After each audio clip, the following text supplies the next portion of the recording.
Now here's an update on the flu season. The CDC's latest weekly report announced that this year's flu season is almost as terrible as swine flu epidemic of 2009. But what does that mean exactly?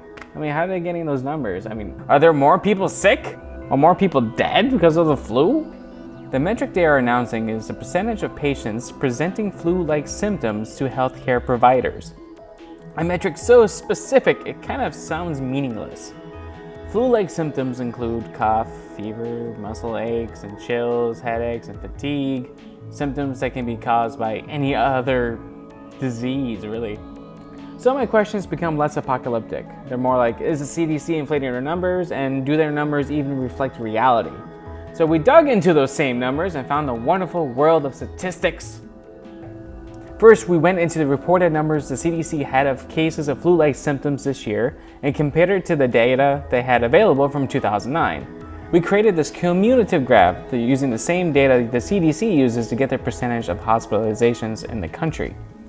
The blue line is 2009, and it's longer because that flu season was completed. The orange line is the current flu season.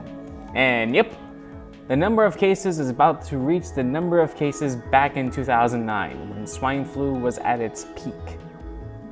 Now, we won't actually know how bad it is until the flu season's over. Right now, it's very concerning and will become alarming if any of these things happen. 1. Back in 2009, this was the peak of the season. We currently haven't reached our peak yet.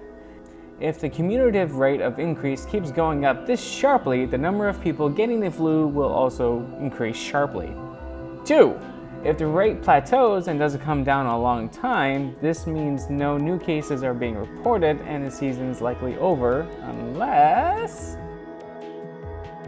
If 1 happens, then 2 happens, then 1 happens again and doesn't stop. That's when people in hazmat suits start running around. And we won't know that for a couple of weeks. The Florida Department of Health has its own sample size. Back in 2009, 8% of hospitalizations were from flu-like symptoms during the season's peak. However, not all hospitals were able to report their number to the Florida Department of Health. That didn't happen until 2014. This year, our state is at 12% of all hospitalizations are from the flu. Since our sample size is larger than what it was 9 years ago, this percentage is more accurate than it was in 2009. To be a little bit more local, Lee Health Memorial System has seen a decrease in their rate of cases coming in.